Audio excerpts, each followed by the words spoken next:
ఓం శ్రీ మాత్రే నమః. Welcome to my channel. మన భారతదేశంలో దేవ్ భూమి అని పిలువబడే ఉత్తరాఖండ్ రాష్ట్రంలోని ప్రసిద్ధ హరిద్వార్ పుణ్యక్షేత్రంలో పంచతీర్థాల్లో ఒకటి. 3 శక్తి క్షేత్రాల్లో ఇది అత్యంత శక్తివంతమైన సిద్ధపీఠంగా ప్రసిద్ధి చెందిన శివాలిక్ కొండల శ్రేణుల్లో నీల్ పర్వతంపై కొలువై ఉన్న చండీమాత ఆలయాన్ని దర్శించుకుందాం పదండి. హరిద్వార్ దివ్యక్షేత్రాన్ని రక్షిస్తున్న ట్రయాంగిల్ షేప్లో ఉన్న మాయాదేవి, మనసాదేవితో పాటు ఈ చండీదేవి ఆలయాన్ని కూడా దర్శిస్తేనే హరిద్వార్ త్రిశక్తి దేవి యాత్ర పూర్తవుతుంది. చండీదేవి ఆలయం హరికి పౌరి నుండి 4 కిలోమీటర్స్ దూరంలో శివాలిక్ కొండల శ్రేణుల్లో నీల్ పర్వతం పైన సముద్ర మట్టానికి 2900 మీటర్ల ఎత్తులో ఉంది. చండీఘాట్ బేస్ నుండి దాదాపు 3 కిలోమీటర్లు నిటారైన కొండ మార్గంలో నడిచి వెళ్ళొచ్చు. ఇందుకు 1 అవర్ టైం అయితే పడుతుందండి. కొండపైకి వెళ్ళడానికి సులభమైన మరో మార్గం కేబుల్ కార్. నజీబాబాద్ రోడ్లోని బేస్ స్టేషన్ నుండి కేబుల్ కార్లో జస్ట్ 5 మినిట్స్లో కొండపైకి చేరుకోవచ్చు. కేబుల్ కార్ నుంచి వెళ్ళేటప్పుడు కింద ప్రవహించే గంగా నది, హరిద్వార్ నగరం వ్యూ చాలా బాగుంటుందండి. ఈ దేవాలయం టైమింగ్స్ ఉదయం 5 గంటల నుండి రాత్రి 8 గంటల వరకు తెరిచి ఉంటుంది. ఈ ఆలయ గర్భగుడిలో కొలువై ఉన్న ప్రధాన చండీదేవి విగ్రహమూర్తిని 8వ శతాబ్దంలో జగద్గురు శ్రీ ఆదిశంకరాచార్యుల వారు స్వయంగా ఇక్కడ ప్రతిష్ఠించారు. ప్రస్తుత ఆలయ నిర్మాణం 1929 నాటిదైన ఈ విగ్రహం మాత్రం కొన్ని వందల సంవత్సరాల పురాతనమైనది. గర్భగుడిలో చండీదేవి విగ్రహాన్ని ప్రత్యేకమైన నల్లరాతితో మలిచారు. అమ్మవారు సింహవాహినిగా ఆయుధాలను ధరించి దుష్టశిక్షణ చేసే రౌద్రం మరియు మంగళకరమైన రూపంలో భక్తులకు దర్శనమిస్తుంది. ఈ విగ్రహం కేవలం ఒక రూపం మాత్రమే కాదండి. ఇది మహాకాళి, మహాలక్ష్మి, మహాసరస్వతి ఈ ముగ్గురమ్మల ఇచ్ఛాశక్తి, జ్ఞానశక్తి, క్రియాశక్తిల కలయికగా పూజలందుకుంటుంది. రాక్షస సంహారం కోసం కౌశికి, పార్వతీదేవి కణాల నుండి ఉద్భవించిన ఉగ్ర చండికా రూపమే అమ్మ చండీదేవి.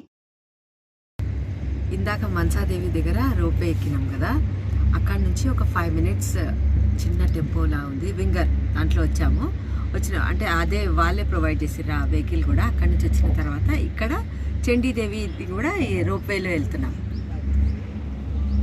చుట్టూ చూడండి ఎంత బాగుంది. ప్యాకేజ్ టికెట్ తీసుకోవాలి మనం, అక్కడిది ఇక్కడిది కలిపి 1068 రూపీస్ అవుతుంది ఇద్దరికి. వాళ్ళు అక్కడ రోప్వే దర్శనం అయిపోయిన తర్వాత ఫాస్ట్ ట్రాక్ ఉంటుంది అన్నట్టు. మనకు అక్కడ నుంచి వెహికల్ అరేంజ్ చేసి ఇక్కడికి వచ్చేస్తాం. ఇక్కడ ఇది నెక్స్ట్ అదే సపరేట్గా తీసుకుంటే ఒక్కరికి 199 పర్ హెడ్ పడుతుంది. మళ్ళీ అక్కడ నుంచి ఇక్కడికి రావడము, మళ్ళీ ఇక్కడ నుంచి మళ్ళీ టికెట్ తీసుకోవడం పెద్ద హెడేక్ లాగా అనిపించింది మాకు. అందుకే మేము ఇట్లా ప్యాకేజ్ టికెట్ తీసేసుకున్నాం. మనం కార్లో వచ్చినా కూడా మళ్ళీ ఇక్కడ పార్క్ చేయాలి, కార్ పార్కింగ్ నుంచి మళ్ళీ రోప్వే రావాలి, అదంతా హెడేక్ ఉంటుంది. అక్కడ పార్క్ చేసేసి రోప్వే తీసేసుకుంటే మళ్ళీ మనం అక్కడ వరకు తీసుకెళ్ళి వాళ్ళే దింపేస్తారు. అక్కడ నుంచి వచ్చేస్తే సరిపోతుంది. లైట్గా వర్షం కూడా పడుతుంది, చల్లగా ఉంది క్లైమేట్ మాత్రం. దేవతలనే స్వర్గం నుండి తరిమేసిన శుంభు నిశుంభులనే రాక్షసుల గర్వాన్ని అణచి వాళ్ళని వధించి అనంతరం అమ్మవారు ఈ నీల్ పర్వతం శిఖరం పైన కొద్దిసేపు విశ్రమించారు. అమ్మవారి పాదస్పర్శతో పునీతమైన ఈ కొండపైనే తర్వాత ఆలయాన్ని నిర్మించారు. కొండపైకి వచ్చాక లెఫ్ట్లో చండీదేవి ఆలయం, రైట్లో అంజనేదేవి ఆలయాలు ఉంటాయి. మేము మొదట చండీదేవి ఆలయాన్ని దర్శించడానికి వెళ్ళాం. కొండపైన కోతులు చాలా ఉంటాయి. అవి ఎక్కడి నుంచి వచ్చి అటాక్ చేస్తాయో తెలియదు కాబట్టి మన దగ్గర ఉన్న వాల్యుబుల్స్ జాగ్రత్తగా పెట్టుకోవాలి. అలాగే కోతుల కళ్ళలో కళ్ళు పెట్టి చూడొద్దు. వాటిని అలా చూస్తే వాటిని సవాల్ చేస్తున్నట్లు అవి ఫీల్ అవుతాయి. ప్రసిద్ధ క్షేత్రమైన శ్రీ చండీదేవి ఆలయ చరిత్ర దేవి భాగవతం మరియు స్కంద పురాణాల్లోని దేవి మహత్యంతో ముడిపడి ఉంది. పూర్వం శుంభ నిశుంభ అనే 2 శక్తివంతమైన రాక్షస రాజులు ఇంద్రలోకంపై దాడి చేసి దేవతలను స్వర్గం నుండి వెళ్ళగొట్టారు. దిక్కుతోచని దేవతలందరూ జగన్మాత ఆదిపరాశక్తిని కాపాడమని వేడుకున్నారు. వారి ప్రార్థనలు ఆలకించిన పార్వతీదేవి తనలో నుండి చాలా అందమైన శక్తివంతమైన రూపాన్ని సృష్టించింది. ఆమె చండికాదేవి. దేవి అందాన్ని చూసి మోహించిన శుంభుడు తనను వివాహం చేసుకోమని కోరాడు. దేవి నిరాకరించి తనతో యుద్ధంలో గెలిచిన వారినే పెళ్లాడతానని సవాల్ విసిరింది.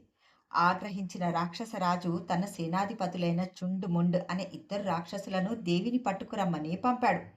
అప్పుడు చండీదేవి తన ఉగ్రరూపం నుండి కాళికాదేవిని సృష్టించి ఈ నీల్ పర్వతంపైనే వారిని సంహరించింది. చుండుముండులను సంహరించిన స్థలం కాబట్టి ఈ దేవికి చండీదేవి అని పేరు వచ్చింది. ఆ తరువాత శుంభు నిశుంభులను కూడా వధించిన అనంతరం అమ్మవారు ఈ నీల్ పర్వతం శిఖరంపైనే కొద్దిసేపు విశ్రమించారు. అమ్మవారి పాదస్పర్శతో పునీతమైన ఈ కొండపైనే తర్వాత ఆలయాన్ని నిర్మించారు. ప్రతిరోజు ఉదయం సాయంత్రం వేళలో అమ్మవారికి ప్రత్యేక అలంకరణ, భోగ్ మరియు హారతులు ఇస్తారు.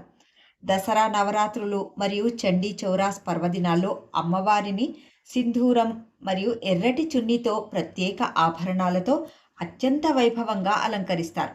చండీదేవిని దర్శించుకుంటే మానసిక రుగ్మతులు, శత్రు భయాలు తీరి కోరిన కోరికలు నెరవేరుతాయని భక్తుల విశ్వాసం.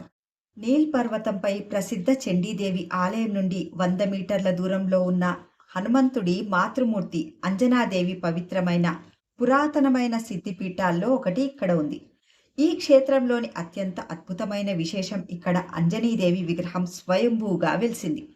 ఈ ఆలయంలో అంజనీదేవి బాలరూపంలో ఉన్న బాల ఆంజనేయ స్వామిని తన ఒడిలో కూర్చోబెట్టుకుని ఉన్న అత్యంత అరుదైన మనోహరమైన రూపంలో భక్తులకు దర్శనమిస్తుంది. స్కంద పురాణాల్లోని కేదారఖండం ప్రకారం ఈ ప్రదేశం అంజనాదేవి తపోభూమి.